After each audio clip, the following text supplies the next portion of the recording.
Episode 9, Branding with Purpose, defining your USP and building a business you love.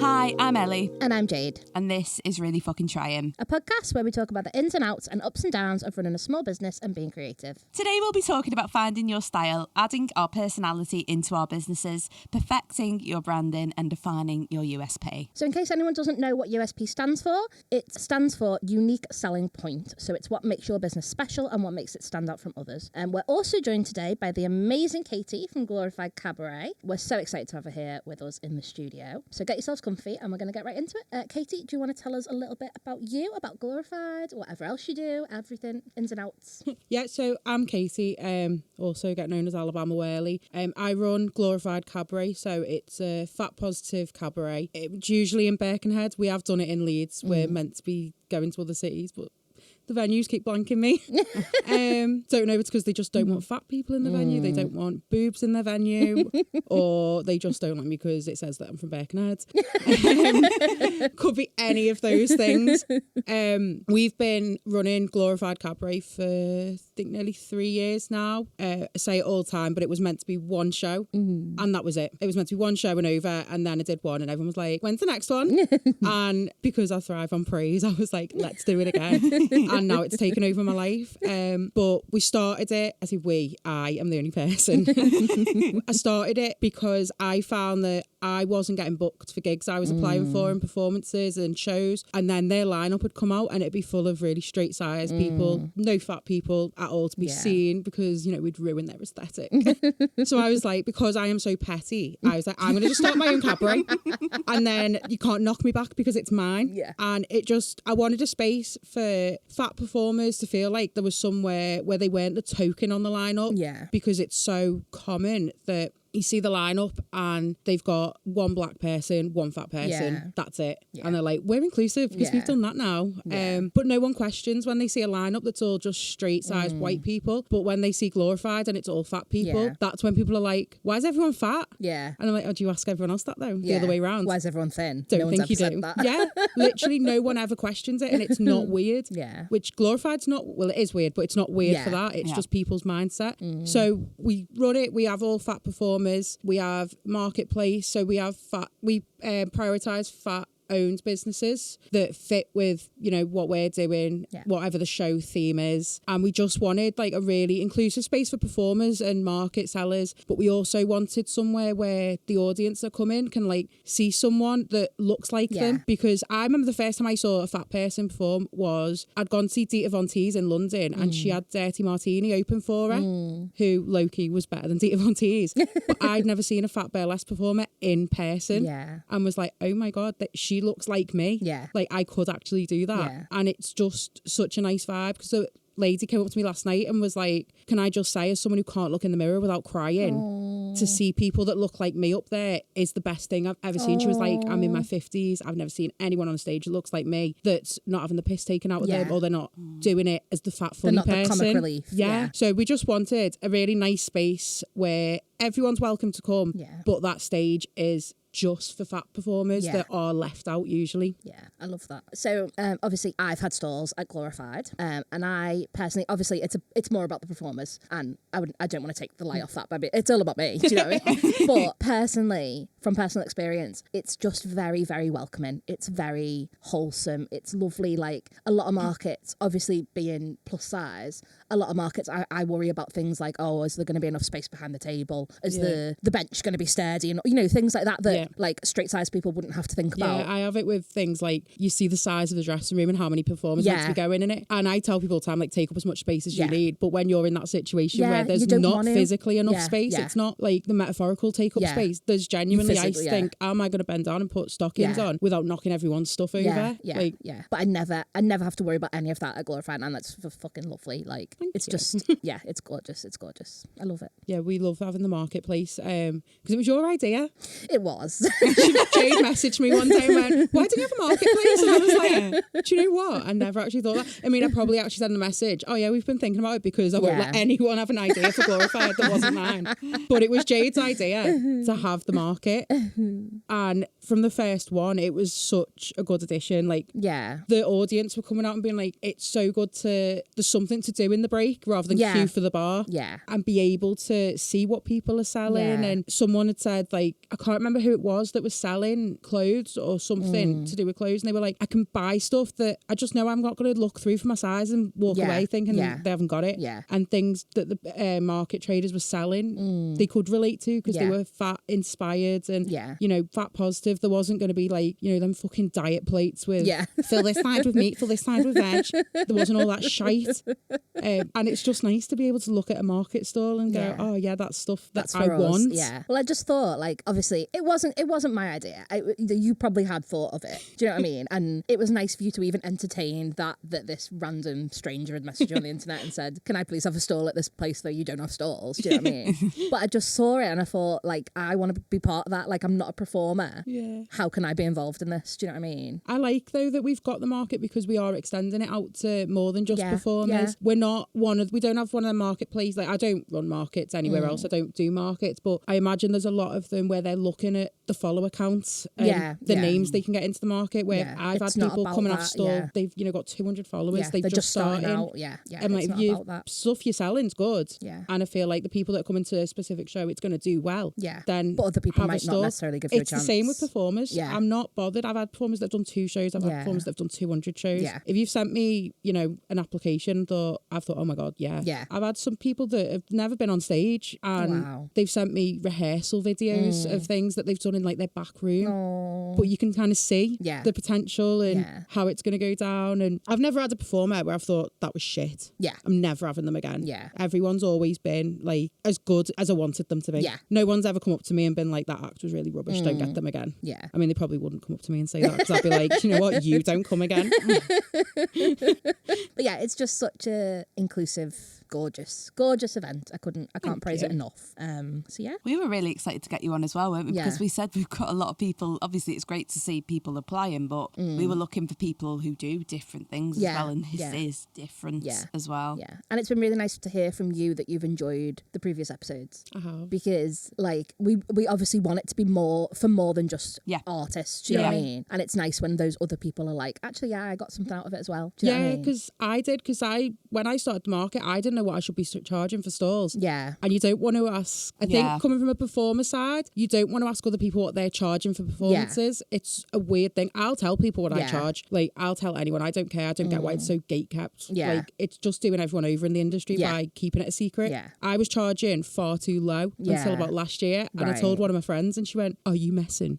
You've been performing for 6 years and you're charging that. And I was wow. like, yeah, is that not right? And she went, this is what I charge. And I was like, oh. But even with the market stalls, I didn't have a clue. And when I was listening to the episode about markets, Yeah. and I think you'd said about some of them are charging like Yeah. absolutely through the roof prices. Yeah. I was like, okay, I don't feel too bad now. Yeah, yeah. And it's That's just really interesting though, helpful. because we wouldn't have even considered when we were saying that, would we? That No, somebody from would that listen point to of that view. and go, "Oh God, is that what they've Yeah. charged?" We wouldn't even consider that, No. but that's really interesting. Yeah, I and didn't it have a clue. changes so much as well. The average stall fee 3 years ago is not the average No. stall fee now either. Things change. You have to keep an eye on things as well. It's a hard life. Yeah. So I always thought I was charging too much, and then I was speaking to someone else, and I said, I'm happy with what I charge for stalls Yeah. because there's also not the competition of an entire marketplace because there's 6 stalls maximum, Yeah. apart from the summer show. So there's not the, I don't know how it works, but the worry that they're not even going to get to Yeah. your stall. Yeah. They're sort of not given a choice because it's such Yeah. an intimate marketplace. Yeah. It is. It's They're gorgeous. forced out there. Yeah. Go and look at things and buy Buy things. something. So I think we're all very fortunate in a sense of like we are all creating things that we love, obviously all very passionate about, but we've worked really hard to get to that point. And I think that we are lucky to do the things that we get to do. But I spent so long like trying to just create things that I thought other people would like. Do you know what I mean? And I think especially at uni, like I created with the purpose of passing my degree, hoping that my tutors would like my work, and then I came out of uni passionless. Like obviously, like I've said before, like I didn't do anything with my degree for years after. I just I hated it. And then when I eventually got back into it, I was like, I don't want to fucking do that anymore. Like, I just want to make something that I want to make. And if other people like it and they want to buy it, then that's great. Do you know what I mean? Like, and I imagine what you do is similar. Like, you didn't know people were going to buy tickets and turn up. Oh, yeah. Do you know what I mean? There's never a guarantee for that. If I'd gone off what I thought other people were going to do and going off the way the industry was, where they didn't even want fat people, they didn't want one fat person on their lineup, why would they come and see, well, we started with 12 performers on every show. Why would they come see 12? Yeah. But you know, 12 people they didn't know sometimes. Yeah, but they did and they love it. And now I can't. I think if I tried to say this was the last show ever, I'd have to leave the country. Not to say it's like the best show in the world. There's other fat cabarets that are amazing. But as soon as the show finishes, I have about 3 messages going, when's the next one? Yeah, you do. Oh, it's lovely, isn't it? It's so nice though. It must be such a buzz as well to feel like you filled that gap for people. Yeah, no, it really is. Like knowing that I created that space for people and that they're travelling from over the country to either come watch it, come and perform in it is just really nice feeling. I love organising them until it gets to the week before and I'm like, why am I doing this? Why? I'm so stressed. And then as soon as I get there and everyone starts turning up, like half time walking around in my slippers and a trackie, not doing anything with my piece of paper in my hand, looking like I'm doing something or I've forgotten what I'm doing. And it just, you forget that all the stress of the sleepless nights of, oh my God, no one's buying tickets. I'm not going to break even. I'm going to have to get a loan to pay people because no one's turned up. I'm going to have performers performing in front of 5 people. Yeah. But it comes touch together, wood, it's not happened yet. Yeah, it all comes together. But it must be so nice to like, you've essentially thought, what do I want out in the world? And then you've made it. I think a lot of that is just pure pettiness on my part. And the fiercely independent side of me that's like, you know, I just do it myself then. And I just thought I can get annoyed that I'm not getting put on these shows, but then at the end of the day, if they're putting out these lineups without fat people, without the representation, do I really want to be their token fat person? Yeah. I've done shows where I've been the token fat person and everyone else has had, you know, the big cheers and it's like that TikTok sound of the feet squeaking on the floor when I've been on stage and I'm like, right, this is fun. This isn't for me. No one gives a shit. I've seen people get up, go to the bar. Oh my God. And I'm just like, do you know what? I'm going to make a space where that doesn't happen. Yeah. We do let people, you know, get up and go to the toilet during someone's performance if they allowed really to. need to. You sit. I've never had a performer where they've stood on that stage and no one's cheered for them. Yeah. So I didn't use my degree.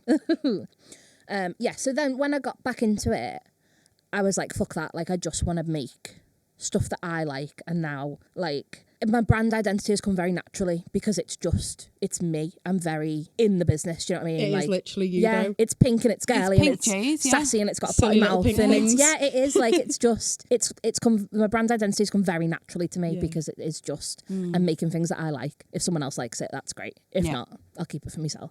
Do you know what I mean? You just want people to recognise, like, yeah, exactly. I see a lot of brands that I sort of look at and go, what are you selling? Yeah. Like, what is it that you sell? Because they sell, like, I know a lot of them sell a little bit of everything, but the little bit of everything they're selling is so drastic in the themes and the branding that I don't think, like, I want to buy this thing, I'll go to them. Yeah. Because I'm just like, well, they do everything. I could buy that from somewhere else because you do stuff that... there's nothing specific I get that. to them. Yeah. So I felt a little bit like that, like when I started making, like, handbags and things, because that's very different to what I'd previously done. Yeah. So I'm, like, predominantly an illustrator, but I thought, well, I can't be also, like, textiles. I can't... Do you know what I mean? But I think because I've linked it in a way that, like, it's the same colour scheme or it's the same kind of patterns and things like that, I think it's okay. But I spent ages thinking that wasn't... You weren't allowed to do that. It's so obvious that your bag's a part of your, like, I can't even imagine. It's mad to me that would even cross your mind. No, it's really so did. obviously you. I just thought, like, no, you've got to, like, put yourself in that box and then you can't leave it. But your bags look like something that you draw. Yeah. Do you think? I think that even the pattern of them and the shape of them.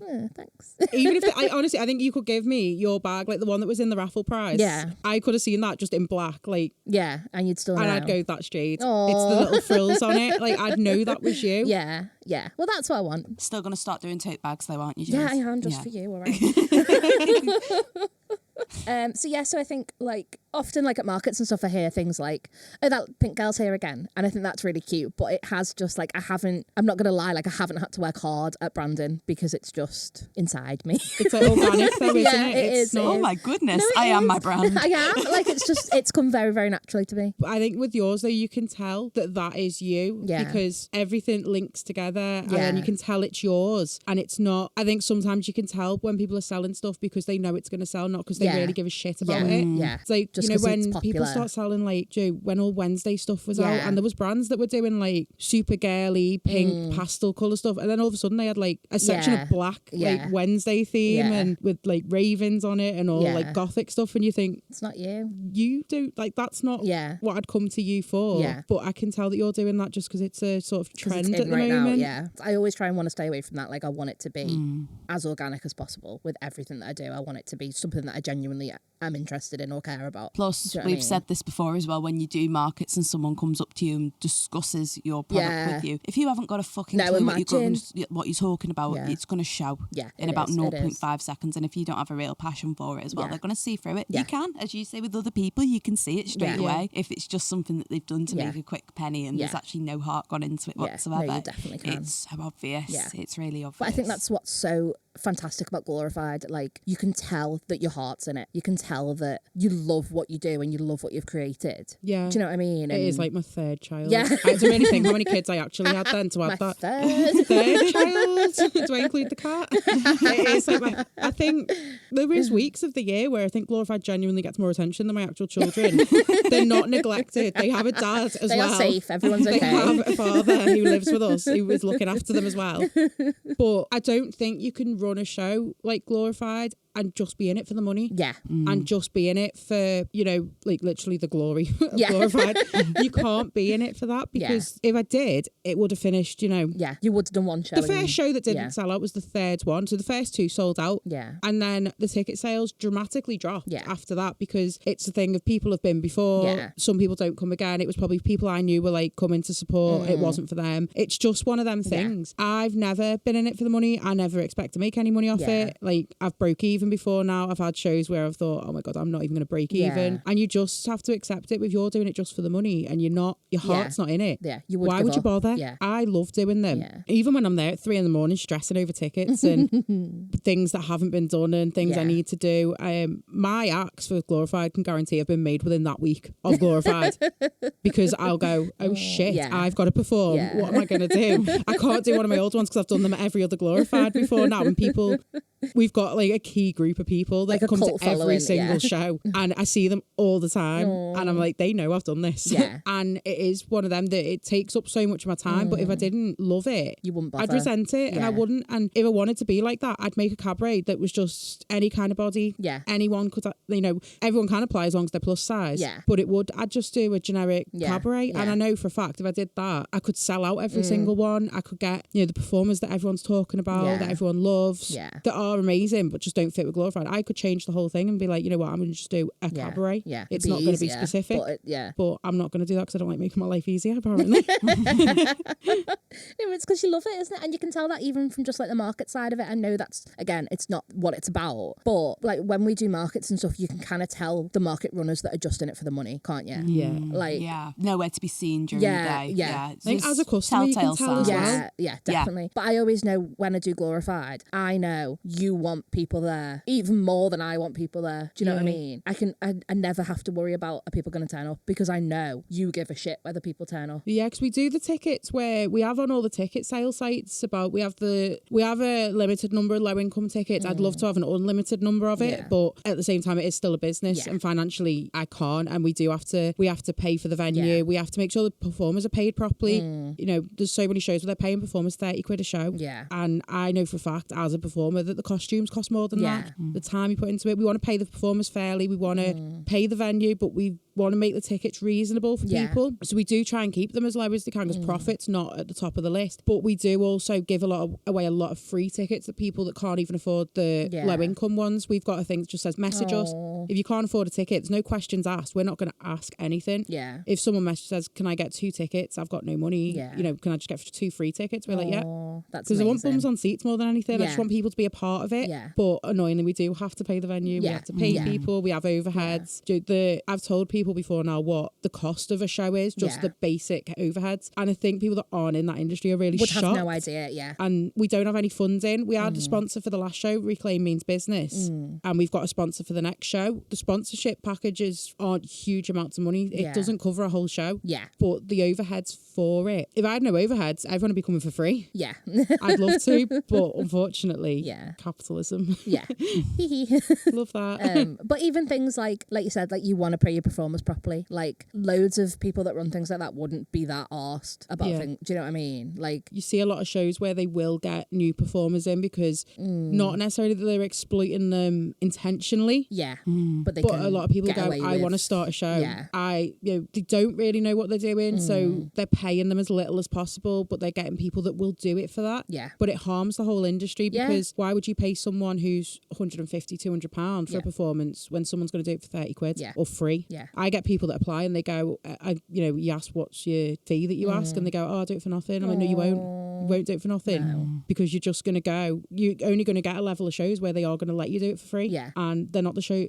Not that they're not the shows you want to do. Yeah. I've got friends who I'll do shows for free for charity shows or showcases, things like that. But if you go round saying I'll do it for nothing, you're gonna struggle to then when you do start charging, say actually this is my rate, and they'll go, well, you did it for free last time. It becomes expected then, doesn't it? Yeah, and it's quite nice when you say to people like, no, we're going to pay you. Tell us what this is either the fee. That's good though, because especially, I mean, obviously I don't know about this industry, but for young artists as well, you have a habit of undercharging yourself in the early days because you think I'm lucky for the work. I did it for years. Yeah, I might as well pay them. You know what I mean? It's for somebody to actually say, no, actually, this is how it works. We pay you. Yeah. It's really good, and a lot of people wouldn't do that either. I think people are so quiet about things like performance fees and things in the industry and don't talk about it. Yeah. Because it's the thing of like, you don't talk about money. But like I said, I was really undercharging myself for years up until like maybe 18 months ago. Yeah. Until someone was like, what are you doing? And I was like, what? And they were like, I know people that have been performing,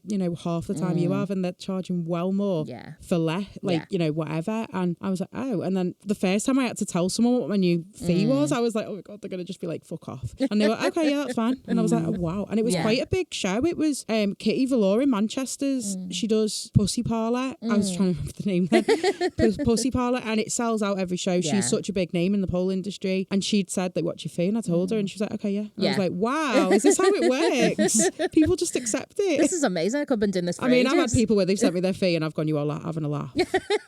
And I'm like, right. And then I've sort of gone to them like, this is what we can pay you. Yeah. And, they either say yes or they don't. Yeah.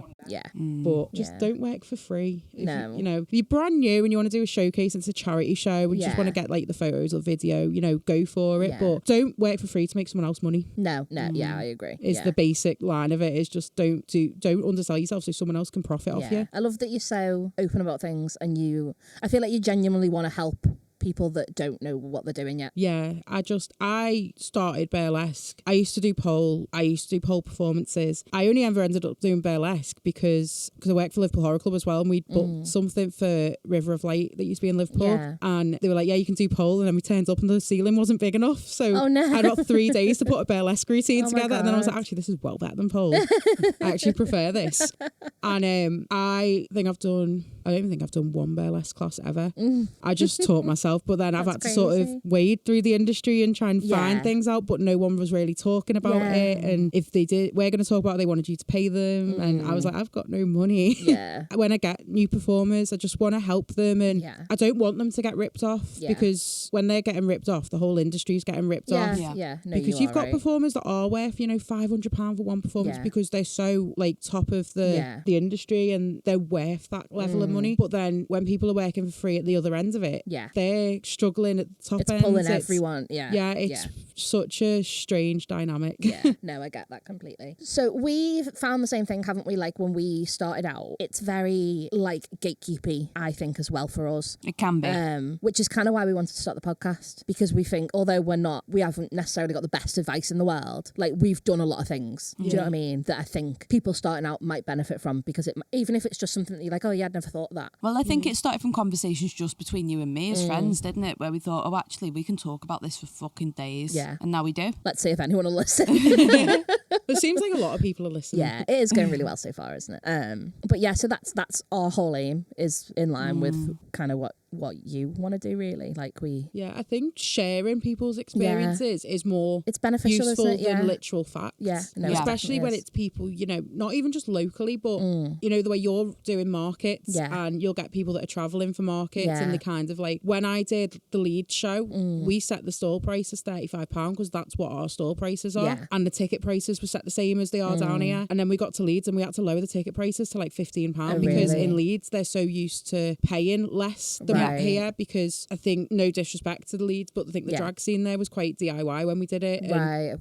the stalls were used to, you know, paying £15-20 a stall, and then we come in from like Merseyside, like, this is what we charge and this is what you're gonna pay. These fucking Robin but we Scousers. And we obviously we couldn't do that. We had to go, right, this isn't gonna work, we're gonna have to lower it and hope for the best that this works. And it did. I think we lowered the tickets like 15 quid, and the stalls had to stay the same because I still had to pay for the venue, but there was a lot of people in that room, and you've got to adjust to like the locations you're in, because imagine markets, you got people coming down from London and they're like, this is really cheap, but people here are probably like, that's really expensive for this stall. But if you're coming down from there and you're used to paying double that, you're going to go, this is a bargain. But you need people that are local to kind of be like, it's not. I don't mind saying that I've never done a market in London. The way I compare the prices is, and I've been to London a few times now, but it's the price of a fucking drink. Oh my God, I could cry. It hurts. Triple. It's painful. I went to London not for work or anything, and went into a bar and ordered like 2 drinks, and they told me the price and I was like, no, I only want 2, and they were like, yeah, that's what it is. And I was like, are you messing? Are you okay? So again, I think with the reason that you and me did the podcast, it had to be something that we both enjoy, and because we were talking about it to each other as well, it was like, we have to, would it be no different with a microphone in front of us, really, would it? And it's not. No, it's not. It's really not. And it's always surprising how easy it is, actually. Like, I thought I'd be stumbling over my words a lot more. I feel like I've jinxed myself now, though. But in terms of my own business as well, I was one of them, I didn't really, because I did business training courses with the Women's Org as well when I set this up, knowing things about business only through literally GCSE level. So I knew what USP meant, but I was a bit like, what is mine? I felt like I'd had to have some sort of special knack. That there was something that I hadn't tapped into that I needed to. Not even realising that the fact that I'd started, so basically when I was in college, I'd started doing drawings but in different mediums. So I'm actually allergic to acrylic paint. Oh God. So I was painting for all these years and thinking, why is my eczema so bad? And then I realised, and I didn't even enjoy painting anyway. So I was like, oh, brilliant excuse to not fucking do this anymore. So I started drawing with fine liner, ink and water, normal pencil, which is what I've been doing all this time anyway. But I started experimenting with charcoal as well. And my first charcoal drawing, I wish I still had it. It was a fucking mess. But in the end, being in the studio, I started thinking, why am I doing pencil for that drawing, ink for that drawing, charcoal for that? Why don't I just put it all together? What's the worst that can happen? And I did. And literally that is what my drawings are. They're a mix of charcoal, they're a mix of ink. There can be occasionally a little bit of paint in there as well. Pencil, mainly charcoal, to be honest with you, just because it's gone from being my least favourite thing to my most favourite thing ever. I love it. But it's that style, and I don't think, I've seen a few artists here and there on Instagram that sort of watch them drawing and I think, oh, that's quite similar to the way I do things. But nobody who I've ever thought, God, that is exactly the way I do it. Which is why I do try and remind myself for social media and things, record myself drawing. But that's another episode. But another thing as well that I've noticed from doing markets that people seem to be really surprised at, which hasn't even occurred to me. People have gone, oh, do you Photoshop this? Do you do this to it? Do you manipulate it? No. I don't know how to. I've said before, I barely know how to turn a fucking phone on. Like, I don't know. It took me ages to learn how to scan a drawing in. Oh, Ellie. I know, it took my roommate at the time going to me, this is a PDF, this is a TIFF file, you want the TIFF file. I'm going, who the fuck is TIFF? I had no idea at all. She had to teach me all of that. As I say, I was so lucky to have people around me that knew what they were doing, because Christ knows college didn't teach me that. But scan them in now, because I've got a bit of a shitty scanner, it's on its way out, but I will occasionally adjust the contrast slightly, and it is only slightly because it looks a bit crap if you whack it all the way up or down, but that's it. There's no other digital editing at all. It's completely traditional, and that has sort of turned into the USP. People are really shocked that it is just a drawing made into a print, and that really surprises me that people are surprised. But to me, I think because I've done that for so long and it's come along so naturally as well, and I tell people stories at markets as well, like my Amy Winehouse print. If somebody picks that up, I drew that during lockdown. My fine liner had run out, so what did I do? I went upstairs and I finished drawing it with my eyeliner, literally. So love that. part of that drawing is just an eyeliner pen from Wilco's. Very on brand as well for an Yeah, it is. Yeah. It was painting. how apt for love that to that. happen. Yeah. But I couldn't really justify, in like a national pandemic going, I just need to pop out for a hobbycraft for a fine line. You know what I mean? I couldn't justify that at all. I didn't really want the Amazon man just to come with one pen. So it's just little stories like that as well. I remember when I was drawing my George Michael one, we hadn't gone into lockdown yet. He was the first portrait that I drew, mainly because I love George Michael and I think he should be a saint. But I remember halfway through that drawing just having a little break, going to the shops and getting some shopping. But it was right before we went into lockdown. And I remember parking up at like this little retail park and I was just going in just for a few bits. I think I was just completely naive to what was going on. But some old man stopped me. He was sweating and he grabbed me and he went, "They've still got toilet rolls in Iceland." Oh, God. Don't even bother with B&M. Save yourself. And I was just like, it's okay. I was just completely naive to I'm just the here whole for a thing. fine liner. No, but people hear those stories Yeah. and seem to, I don't know, maybe I'm just boring people with them, but people seem to respond to that and it adds a bit of personality into what otherwise is just a finished drawing. Yeah. No, I get So that. I think that's the USP, and for me it is a labour of love. I love those musicians. Yeah. As I say, I wanted to draw George Michael, and I tell you the reason for that, I was looking for a George Michael print And to you put couldn't up in my find room, one? and I couldn't really. There was obviously lots of lovely like illustrations on Etsy and things like that, loads of lovely stuff. But I thought, oh, it's not really the style that I want. I'm not a colourful gal, as you No, can you're tell. not. I don't really do colour. I wanted something more sort of black and white, more sort of traditional. Go with anything on the wall, and I thought, I'll just draw George Michael. I'll do it for myself. And he was the first one for that reason. That's but it's a cute. complete labour of love for me, it is. Yeah, And it but I think always that has shows been. in your work. Like with me, like my USP has come naturally from loving what I do, and I think that it has for you as well. Like Yeah. you can see that love's gone into it, and you can see that you enjoy it, and that it's based on something that you really care about. And I feel like we do mention being in education from every episode, but I feel like you learn from your mistakes there. They will give you Yeah. like a theme that you have to go by. Yeah. And I used to get so fucking bored. Yeah. But later on during college, they'd sort of give you a lot more free reign, so the brief would be very, very, very vague. And then if I got bored with that project that I was doing, my tutor would say to me, "It's your own fault. You picked it. You can't pick something you don't love. Of course you're going to get bored. Of course you're going to have a tantrum. Yeah. Of course you're going to throw down your pencils in a strop." Yeah. And he was right. Yeah. It has to be something that you Yeah, love. it Just does. has to be. It does. You get bored and slightly insane. And that happens anyway, but I think you can tell when people, it's not what they like. Like a lot of the art Yeah. I buy is like horror Yeah. theme art. And especially, I buy a lot from when I've been to conventions and I've spoken to the person Yes. who's done it. Yeah. So, like, my friend Gareth Gibson does so much horror stuff and he's done a lot for, like, actual studio Yeah. work and things, like, for the films. Yeah. But because it's not just because I'm friends with him that I feel like I need to buy from a friend. Yeah. Because you can tell from his work that he is into this. Yeah. This is his life. Like, he is so yeah. in the horror industry and he knows what he's doing. Yeah. I've been to horror conventions, looked at prints and gone, oh, is this from that film? And they've gone, oh, I don't know. Yeah. And I'm like, you drew it. Yeah. Well, Why you don't you supposedly know? drew That's it. what I mean. It's so embarrassing because Yeah. I've said And it's before. awkward for you as well when Yeah. you're asked and you're Yeah. like, I've okay. said alright, before doesn't matter. because I get commissions as well, so I'll do an original drawing for somebody of a musician, and I think it's through doing goth markets as well. I seem to have a Yeah. lot more gothic sort of fans now commissioning me to do these drawings. I won't lie, it's not really my thing, that sort of heavy metal alternative music, but I will research, I will find Yeah. something that I'll enjoy.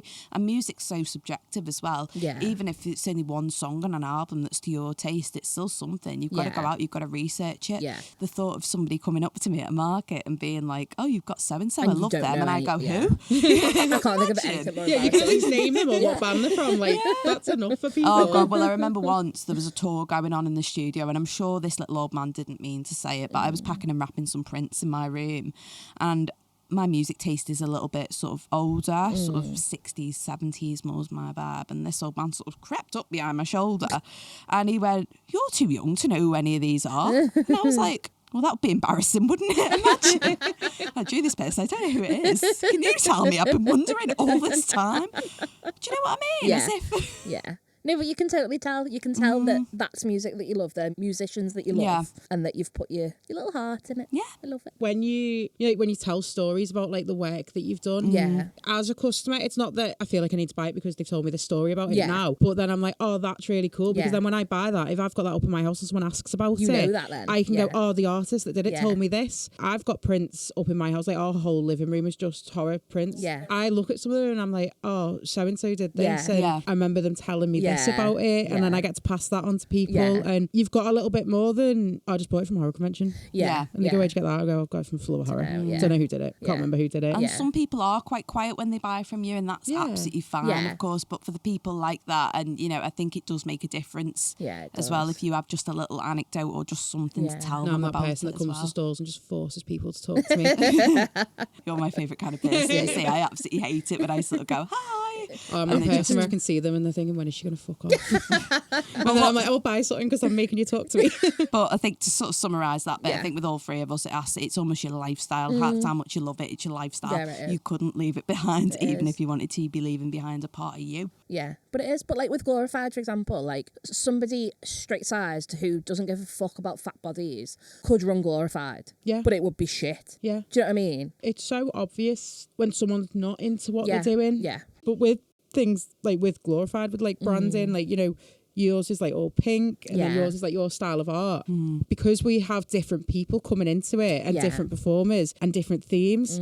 When I think about our branding, I think the most we've got is a font that we use for Glorified's logo, and then I change it up every poster with different colour schemes, different, the body fonts. But like each show is different, and do you know what I mean? And I do think your branding for each show is impeccable. Yeah, we keep the theme for the show. Yeah, it really matches every time, and you absolutely smash that every time. But overall, we sort of just have a set font and logo for the show, and the same kind of like the way it's ran, and what we have there. Yeah, it's a lot different to think, like artists where they can have sort of the running theme and like all pink. Yeah, but with us, I think if we did that, it'd get boring. Yeah, really quick, definitely, because it's such a different industry. We've got too many different people coming into it. So I could say last night's show, because it was a burlesque one. Yeah, it was all burlesque dances. That was all like kind of classic burlesque. But if we did that every week, every time we did a show, it'd get to the point of I've been before. Yeah, so it's boring now, innit? What else is there going to be? We couldn't do. Well, we could, but all the like dark reds and golds that we used for the burlesque show. With drag, it'd have to be a bit more, fun and bright colours. And as someone who solely wears black, having to put all these colours into the poster sometimes, I feel like it makes me a little bit itchy, and I'm like, this send is it so to me, bright. I'll do it for you. Yeah, I can relate to that as well. I wore a costume last night that wasn't black, and the amount of people that came up to me last night were like, I never thought I'd ever see you in a costume that wasn't black or red. And I was like, I know. And I said to someone backstage, my costume's green, and they went, yeah, okay, whatever. I was like, no, it actually is green. One of my friends made a joke on her Instagram story the other day and said, basically, when I die, no one's allowed to wear black. And I messaged her, I was like, can I have a free pass though, because it's me, and I just physically don't think I could turn up to anyone. I don't care if it's your last dying wish that no one wears black. It's not happening. I'll be turning up in black. I'm sorry. That's your brand identity. No, but I do think I try to incorporate a bit of colour with me logo, which is very much, I was going for fleshy sort of tones, obviously with it being portraits. I thought, that's clever. It wasn't my idea, it was somebody at the studio.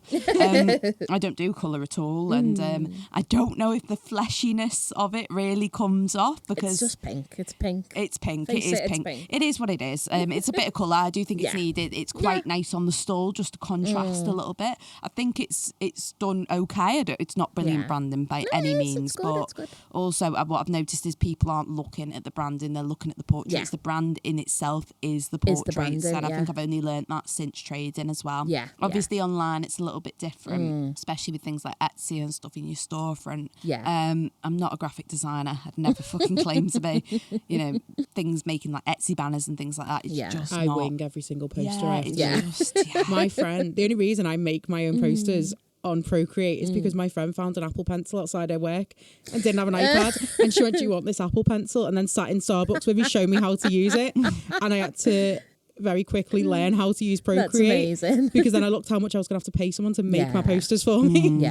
But I'm with you on graphic design. Absolutely hurts my head. I know in my head what I want to do, and then I'm like on YouTube, like, how do I do this on Procreate? How do I make it fade a little bit? I haven't got a clue what I'm doing. I absolutely wing every single poster. You can't tell. I think you're really good at it. But I genuinely, until just now, I thought you paid someone to get that done. No, I sit there with my iPad for about 3 days trying to decide on colours. Oh my God. And then trying to like putting the performance photos into frames for the last one. took me about 2 days to work out. And I ended up ringing someone and texting someone and saying, if I wanted to put a picture in this, what to do? And they were like, just put the frame on top and use the eraser around the edge. And I was like, oh yeah, that's really obvious. But a lot of the time, I didn't understand any of what you just said. So yeah, I wing every single poster. I just sit there and I go, what am I going to do? And then I look at loads of other people's posters and I'm like, yeah, I don't know how to do that. Yeah. I'm like, this looks like it'll pass. That'll do. And then I've got the venue going. Have you got your posters ready yet? And I'm like, yeah, they're done. They're on the way. They're not even finished. They're not even started. They haven't got Glorified written on them. I'm still Googling how to do it. All right.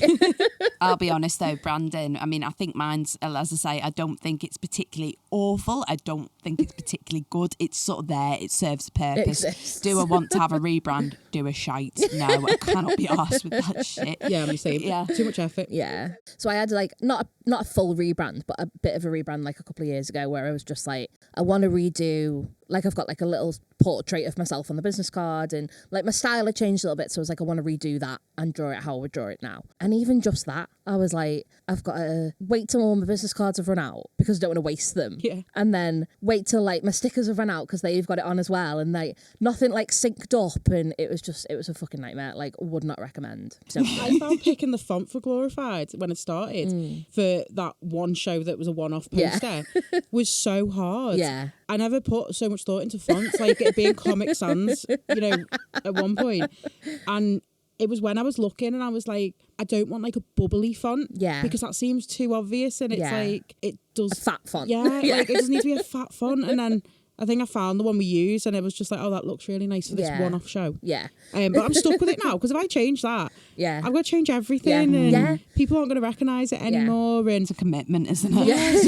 I think because I've got ADHD as well, at least when I get to change the theme of the show and the things I use on the posters and things, that bit in your brain. That's enough that I'm like, okay, well, at least they can be different then because the idea of staying with one thing forever, I'm like, oh no. Yeah. But I never put so much thought into fonts until I had to do branding and I was like, why have I done this? It's a good job I still don't mind the font because I tried to look at it every time. Yeah, like, you hated it. I hate that. But luckily it's all right. If I ever lost my iPad, I don't know what it's called, to find it again. I'll be like on AI, like, recognise this font. But for me in the branding side of things, again, I did the same thing as you because I have text on my prints as well. I did little mock-ups of like 25 different fonts, hung them on the wall and looked at them every day for a solid week. And I thought one day the right one's going to just pop out at me. It never did. And in the end, I just went, go for the most fucking readable one. Just go for the most, that's all that matters, that people can read it, really. It's nothing worse than a brand with the logo, you can't read it. Yeah, it's genuine. Someone said to me, just make it the most readable one. Yeah. Make it the most neutral, because the whole thing with the products that I make, I wanted them to fit any room. Yeah. So the prints had to be able to sort of fit in any environment, which is why they are black and white. And also, I don't do colour, so I was saving myself a massive headache there. The only thing I had to worry about was my logo colour. Yeah. But yeah, in the end, it's just the most readable one in grey. Works. I think it works anyway. Yeah, if anyone else it doesn't works. think so, they can fuck off. Yeah. We don't want to hear it. As long as I can read people's branding, like, I'm fine with it. Because Liverpool Horror Club bought out a t-shirt for, like, we've got like our logo for Liverpool Horror Club that people like recognise. Like, we haven't done as much lately as we used to do, but people still recognise it. But we bought out a t-shirt a few years ago that was written in like black metal font. And I said when we got the mock-up in the group chat, and I went, I have no idea what that says. And then Tiff, who works for them as well, went, well, that's a good sign of a black metal font is if you can't read it. And I was like, it just looks like a hedge. And then because they all listen to that and I don't, I'm here listening to Taylor Swift and Typo Negative. Okay. But that works for them because they can, because that's their audience. Yeah. I think if I did it at Glorified, No, I'd imagine. massively reduce my audience if I just started. I mean, someone should just start a black metal burlesque show. I think that'd be really fucking cool. that'd be sick. It's not going to be me because 99% of my acts are to pop punk version to Taylor Swift. Yeah. So if anyone else wants to do it, feel free to take that idea. You are right, though, at the same time. I don't know about you, but I've never looked at somebody else's branding, and unless it's absolutely hideous. Yeah. I've never thought, say if the font's a bit off, or, No. I like the font, I just don't like the way they've done that K. Yeah. Yeah. You don't literally. think about it for The only more than thing I've 2 ever thought seconds, is do like, ya? I can't quite read that. Yeah, That's it's the only the time I've most ever noticed. You're frustrating right. thing, and the time that you would notice is if it's completely off brand. Yeah. I think even now, even if someone's branding, it's the total opposite to what they're selling. Because have you ever seen, I don't know if it's a specific person that does it, but they do like metal t-shirts, but done like all girly pop and cutesy, that's and they're like cute. Slipknot, but they're all in like pink with like That's hearts cute. and flowers, and it works in like a sort of like like juxtaposition way Yeah. where they're so opposite what they're selling that it works. Yeah. I don't think I've ever looked at anyone's and gone, well, that's not like what you're selling, so that's weird. Yeah. Like, I think you just overthink your own brand Yeah, too you much. definitely do. I think no one else gives as much of a shit Yeah, as you do. it's exactly It's horrible, that. but no one cares. No. You have to remind yourself of that so much in your own business. No one gives a shit as much as you do. Get over yourself. Yeah. Move on. Yeah. I say it to performers so much, and it sounds really mean, but they'll come off stage and be like, oh, I missed this out or fuck this bit up. Nobody and I go, knows. no one knows your routine. No one knows what was meant to be in it and what wasn't. No one cares. You could go on there and make something up. No Like, you one's ever sit clue. around thinking about yourself more than Yeah. you think. Like, I couldn't tell you one person what they did if they fucked up on stage because I don't know what they were meant to do. Yeah. And I'm just like, wow, that's really cool. And there's tits. Like, this is boss. That's the thing you worry about it. Most people are just thinking, oh, tits. Yeah. Yeah. I literally. come off stage all the time and I'm like, that was so shit. And then people go, that is the best I've ever seen you perform. And I'm like, are you messing? Are you on crack? What were you watching? Because it wasn't that.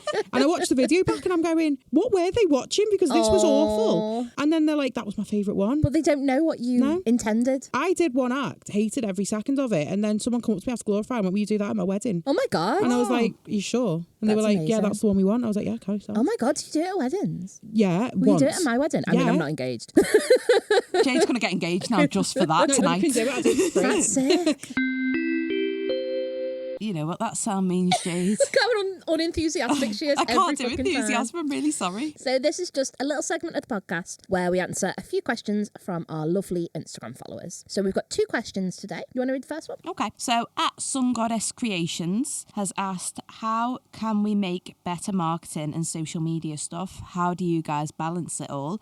And this ties in with a question asked by Designs by Holly. How do you find the social media promotion side of being a small business owner? So we put these two together, haven't we? Because it all ties in. Yeah. So I have a love-hate relationship with social media. I enjoy the aspect of it, like I can make something and I can post it and people will tell me it's great. Do you know what I mean? Like I love that. And I also love like the instantness of it, like Instant validation. yeah, and it's just there straight away. It's out in the world kind of thing. But I hate the pressure that it puts on you to be on all the time. You've got to, I feel like there's a pressure to have like a perfect life and aesthetic house and you know, that kind of stuff. But also like you've got to be accessible all the time now. Like I miss when it was like 2001 and like, you could say like be right back on MSN, and then now you're like, if you don't reply within like a minute, then they're like fuming. Do you know what I mean? I hate that of it. I hate that aspect of it completely. I find that I'm too attached to it. Yeah. And that I feel like I'm constantly refreshing it and checking Yeah. and making sure that the messages get replied to straight away. And I make myself too accessible on it. Yeah. And then people get used to that I reply straight away. Because you set that boundary. Yeah. Or don't set that boundary. And then trying to post enough that it stays in the algorithm, Yeah. but not too much that you get knocked out the algorithm. Yeah, And it's dead fucking hard, finding isn't it? finding things to post. Yeah. So every show I will start filming the getting ready process and the, you know, the night before Yeah. and the morning of a show with the intention of making one of them come with me Yeah. to Spend blah, the day blah, with blah. me. Yeah. Yeah. And it gets to literally when I get to Mackey's before the show and then I go, I can't be arsed, Yeah. or I forget. Yeah. And I've like, come with me for halfway through Yeah. sorting out a show. Spend a little bit of time with me before. It's the commitment. I Yeah. can't be bothered. And No, I it hate is. talking on videos Yeah. and when people can do a voiceover. And I know that people don't watch the voiceovers with the Yeah. like AI generated voices, but no one wants to hear my voice going really unenthusiastically, come with me to get ready for a show that I can't remember what I need to be doing. So I'm going to walk around with a piece of paper in my hand. Come with me to Mackey's because I've left the house too early to turn up to the venue yet. the ADHD version. Yeah. Just so you know, though, I occasionally do voiceovers for both my own page and Hazelhurst Studios good, as to well. be fair. No, but I think people actually quite like the cynicism. Yeah, they like I'm not seeing the real I'm the you. least enthusiastic. Yeah. You could give me $2,000 and I'd go, all right, cheers, thanks for that. I don't really struggle I'm with the same. enthusiasm. I always sound like I'm really bored. Yes. And I think, to be honest, I think a lot of that's our accents. Yeah. Yeah. To be honest, I really do. We're unenthused, But- aren't we? It's like when you get People- Welsh accents, they always sound really happy Yeah. and they're fuming about something. I always sound like I'm really pissed off Yeah. to be here. But I think you'd be surprised, you know, if you just sort of went with that. Yeah. I think people would respond to that, you know. But Yeah. again, I totally agree. It's remembering as well. Yeah. I could do the whole follow me around for a day and do Yeah. this, and I will forget by 11 I'd have to o'clock. stick a GoPro to my head. And it's the things that people want to see are the things that consume you too much to remember to film it. Yeah. Yeah. The interesting bits, the Yeah. bits that you're too busy to There's do. a anything. reason why influencers that are making money from Yeah. it, it's their full-time job. Yeah. Yeah. Yeah. That is their Yeah. life because Yeah. they have to put so much time into it. The best thing that ever happened to me was the best and worst thing is when I got my new phone and it wouldn't let me log into my performer profile on that phone. So I had to walk around with 2 phones. So I looked like a drug dealer. But I was like, I just can't get into that Instagram because it wouldn't let me change my password. It wouldn't email me the code. I had to pay for Instagram Verified to be able to speak to customer service to fix it. Oh my God. It cost me £8 naughty. and they fixed it within 30 seconds. That's and I was like, this joke. is a scam. Yeah. But it was the best thing ever because I could only use that phone on Wi-Fi. Yeah. I wasn't constantly checking if I had comments and messages. I wasn't posting all the time. Yeah. And I had that sort of barrier with it. And I wasn't taking it to work because I was like, I can't bother taking it to my day job. Yeah. Taking 2 phones to work because it just looks weird. Yeah. And I had something that was stopping me checking it. Yeah. But I'm I'd so love bad that. at setting boundaries for myself. So I sort of try and tell myself, like, I'm not going to check Glorified's Instagram on a Sunday. And I do because I need that instant validation of the likes and the comments and people sharing stuff. Like, I get such a buzz when someone comments on something. And when you're trying to set boundaries for social media, but trying to be like active on social media at the same time. It's really fucking hard to balance it, isn't it? Like, although like I don't have set work hours and I work from home and I'm fucking chaos. Like sometimes like Kyle would be like, should we do this tonight? And even if it's just like sit down and watch the show together, I try and think like, okay, well I won't go on my phone. I won't check Instagram. I won't do any work while we do that. Do you know what I mean? But even that, like if he's like, oh, just pause it a sec while I need to wait, I'm like, okay, I'll just check Instagram. Yeah. I have to go to the cinema to watch films because I can't go on my phone. Yeah. And I know that if I go to the cinema, I'm not going to touch my phone because I used to work in a cinema. So I know that they will tell me to turn my phone off and I'm scared. And I will, if I really want to see something, I'll have to watch it in a cinema. So I'm not looking at my Instagram. But I've got a personal Instagram and I'm barely on it. Yeah, same. And I barely touch it. Every now and then I'll post a picture of my kids on it. Yeah. Because I don't put them on my public profiles. But then I come when there's like loads of comments and messages and likes and I've not looked at it because I don't feel like I've got to be as available for that side of social weird, media. isn't it? But with a business, it's like you've got to constantly be updating and making sure that you're showing up in people's feeds. Like where Glorified is so shadow banned, it's ridiculous. I've got people that come to every single show that are like, have you not posted it on Instagram? And I'm like, no, I have. And they're like, you don't show up in my feed. Yeah. So if you want to follow Instagram and like stuff so I get unshadow banned, please.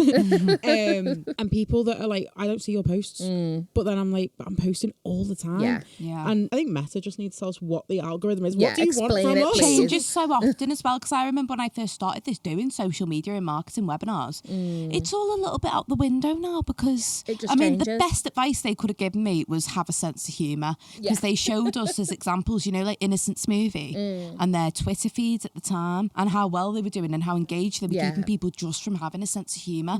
Places like Aldi do that now as well. Aldi don't are the they? only supermarket I follow on Twitter. Yeah. Because they're so funny. They're funny, aren't they? Yeah. But I think that was the best lesson they could have taught me, was use your humour and use your personality. But in terms of what you're saying about personal, I completely agree. I don't use it. It's so hard because you've got to have social media to have a business nowadays. One of my neighbours sells candles and she bought us all a candle round, all the neighbours, for Christmas, and it was really cute. And I wanted to tag her on Glorified's one to like promote her business as well. And she didn't have an Instagram. And I was like, when I saw her, I was like, what's your Instagram? She's like, oh, I don't use it. Oh my God. And I think it's because she'd started before social media had to be a thing. And she does a lot of markets that she doesn't really need it. But I can't imagine starting a business nowadays and not using social media. 90% of Glorified's ticket sales come from social media. I put posters all over Liverpool and Birkenhead and flyers everywhere. And when we've done the surveys, 90% of people have found us on social media mad, isn't it? and from shares and things. It's never come from, I saw a poster in a coffee shop. Yeah. But even like when we started the podcast, the very first thing we were like, should we start an Instagram? Yeah. It's just your first port of call, isn't it? Because you just like, that's natural to us now. I rely on Instagram mainly, as I've said, but I think we are lucky in the sense that what we do is visual. Yeah. I feel sorry for people like candle makers. Yeah. You can't smell You it through the can't internet. smell it through the screen, but also a picture of a candle is a picture of a candle. Yeah. You're not going to go, I'm going to buy that because that candle looks amazing. Yeah. It's how it smells. She said it smells nice. Yeah, So. It's and so you know, hard. I think we almost have it easy and we're sat here moaning about it.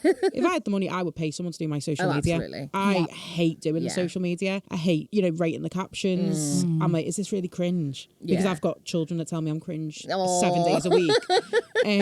I 100% would pay someone. If I had that level of money, I would pay someone to run my social media. And I think people that say they wouldn't, I'm like, you're either very good at it or you're lying. Yeah, you're lying. But that's the thing, isn't it? You also, you're competing with that level of branding, that level of and it's businesses easy to that can compare afford The yourself. investment that Yeah. they're putting It's into easy it. to compare yourself with that as well, isn't but it? also they've got like a whole team of people doing it. And they're paying, for verification so that they aren't getting shadow banned. down, they're not getting pushed down. Exactly. I've gone on, Facebook before, scrolled through for ages and not seen one post from someone I know. Yeah. It's adverts and posts from groups that I'm not even in. Yeah.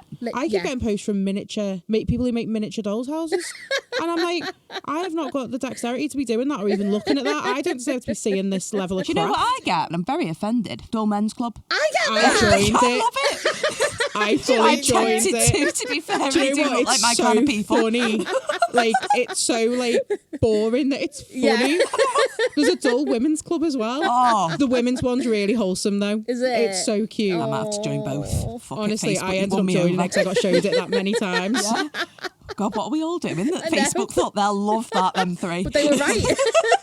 I'd love one day though to just see someone else's feed that does follow Instagram and that does follow Glorified on Instagram and interacts with Glorified, just to see how much it actually does show. Yeah. Because it doesn't even it shows how many followers and non-followers it's shown, but it doesn't show you which of the followers it's shown. So are these people that have followed it for a long time? Are they people that have recently followed and it shows when you follow someone it shows you all the recent posts all at once? Yeah. But if you've got 1,000 followers and you post something and it says 500 people have seen this. Yeah, it's only 50%. Why haven't 1,000 people seen it? Because 1,000 people follow me. And they've chose to follow unless you. they're inactive or not using Instagram, they should be seeing that. It doesn't make sense to I found a me. performer the other week that I thought didn't perform anymore. And they popped into my head for some reason because I think someone had mentioned them. And I had assumed that they'd stopped performing because I hadn't seen anything for months from them. Went on, they've been performing everywhere. They're still going. And I messaged them and I said, I'm so sorry, I haven't messaged you about shows, because I'd said to them, I'll get in touch with you about shows. But I'd assumed they'd stopped performing because I wasn't seeing anything. Yeah. And it was nothing they were doing wrong. They were posting daily and posting videos, reels, stories. They just weren't coming to nothing you. was coming up. It's shit, isn't it? It's so shit. I think we've all done the same thing where a business has popped into our head and gone, oh God, I wonder how they're doing. Are they still going? I've not seen them. And they've been posting all the time. I'm sure people have been the same maybe with us as well. But I have fell out of love with it, to be honest. I used to be really good at it when Instagram was just photos. Yeah. Photos. And I used to find captions a lot easier as well. But I do read back some of my old captions and I go, ugh. I posted a reel yesterday that was 3 minutes long and it literally popped up saying, are you sure you want to post this? It shows that reels over 1 minute on as watched. Oh my God. And I was like, yeah, well, my whole performance was 3 minutes and it was really good and I just really want to share it. I don't care who watches it. Yeah. But it was telling me to make it shorter. I'm like, well, why have you given me the option to make it longer? Yeah. Are you going to Put the limit literally as a say minute you're then? not showing, you're not going to We've show got the it? same thing. The average watch time on our reels is 7 seconds. Yes. It's embarrassing. I go on TikTok when if it's more than a minute long, I'm like, fast forward it, Boring, make it yeah. so you can't do it on Instagram reels, you can't make it go faster. Yeah. If it's not going to go in 2 times speed, it better be good for me to carry on watching this. But yeah, I just, in conclusion for my bit Yeah. anyway, What I actually was love the question? yeah, sorry. So the question was, How do can you we- balance it? Yeah, how do you balance We don't. it? We don't. Yeah, we can't. It's impossible. Even if you tell yourself you're going to balance Yeah, it, you don't. Yeah. as soon as you get that notification saying you've got a message, I don't know about anyone else, but I can't leave a message. No, I have to can't. know what it says. Yeah. I And then can. once you've opened it, you've got to reply. Half my brain's like, are they complaining? Yeah. Or are they just asking a question about Yeah. when's the next show? Or Yeah. are they going to tell me something that's going to potentially get me cancelled? Have I said something? Oh. Like, I think I just need to know what it says. I can't balance it. Yeah. I could delete that app and I would find a way to still get them notifications. I think it's impossible. And I think that the way social media is now, that makes you so accessible at all hours. Yeah. It's really hard. I've woke up to messages at 20 past 10 at night that I've got, and they've sent me a message, and then I've replied, and they got, I've sorted it now. Yeah. Why are you expecting a reply from me at 20 past 10 at night? I'm 34. I Yeah. go to bed at like Leave 9 me o'clock. alone. I watch Call the Midwife and go to bed. Like a nan. Jade gives me updates on the work that she's done for the podcast at 3:30 in the Do you? morning. My friends that were strippers used to do that because they were running on stripper time. Yeah. So because they finished work at 6 in the morning, they assume that everyone else wants to hear what they're saying at 3 in the morning. If I'm awake, everybody's awake. Yeah. I don't wake you. I know your phone's on No, nighttime mode. yeah, it's always on but I'm nighttime just mode, like, to be I'm honest. such a nighttime person. That's a tip, by the way, if you want to just nighttime mode. Yeah. Yeah. I think we just went off on a major tangent. Yeah. Didn't we? But So I think to summarise, in actual answer to the question, we don't really manage it's balance becoming it or so manage it. hard the It longer is. time goes on. If I had any advice, so I think for us actually, Jade's pointing at me now, by sorry, the way. yeah. For the podcast social media, I found actually scheduling post on Instagram, we found fucks our algorithm, doesn't it? And it gets us. We're not sure. We're still in early We days think. with that, but we think it might be. But only because I said to you, didn't I, that in my early days I was scheduling posts, and I noticed when I stopped doing that a little boost. Yeah. But what I have found useful, I don't know if you found this useful, is we've got a physical content schedule where we've written like, we're going to post about this on this day. Yeah. And then we tick it off when it's done. So you Yeah. get that little bit of dopamine from doing the tick, but also it's just a little reminder. And now I'm in the habit of like, oh, check that today and see what it says. Do you know what I mean? It's in my morning Jade's a lot more organised routine. than me. But yeah, maybe it's not beneficial to you, but it has been to me. I have been looking at it, Yeah. don't get me wrong, but as far as remembering what Yeah. it says when I've clicked off it. Yeah, but that's okay. You're trying. We're doing it, aren't we? Yeah, We're doing trying. it. Exists. Yeah. I think I've been keeping up to date very well Yeah, with you social have. media But that's lately, probably the but- only advice I could have, and Yeah. maybe figure out some way of not checking it when you don't need to check it. But I just wish Instagram would go back to the wholesome app it was, and that people, know. millionaires, would stop pouring money into it and making it shit. Yeah, it used to be a nice time, didn't it? Yeah. But yeah, sorry, we couldn't help really. Yeah, You'll be right though, because it says that your next episode's social media. Yeah. it is. Yeah. Speaking of that, Just cut it in. But Yeah. we've got someone for this one who I think genuinely does enjoy it. Watch you turn up now and be like, I fucking hate it. yeah, So tune in next time, because in 2 weeks we're going to be talking about social media. Going on from the Ironically. question, yeah. yeah. So we'll be talking making content, self promotion, and the dreaded algorithm. Everything that we've just touched on, but in more depth. Yeah, yeah. And we are also joined by Laura from Sun and Sky Designs, which I am very excited I'm about very because I excited. think I own most of her earrings at this point. She makes lovely handmade clay jewellery. Yeah, and I think from what we know of her, she's pretty good at social media. So From what I can see, She'll she have a is. better idea I mean, than we don't we've know. She got. might come in now and say she hates it, Yeah, but she you know, might. you never know. yeah, but we're super excited, aren't we? We are. So yeah, so we'll see you in 2 weeks. In the meantime, don't forget you can give us a follow on Instagram at Really Fucking Trying, and you can also message us on there with any topics that you'd like us to cover. And if you fancy joining us for a chat, there's a guest application in our bio. Thank you for listening. Hope you've really enjoyed it. Yay. Bye.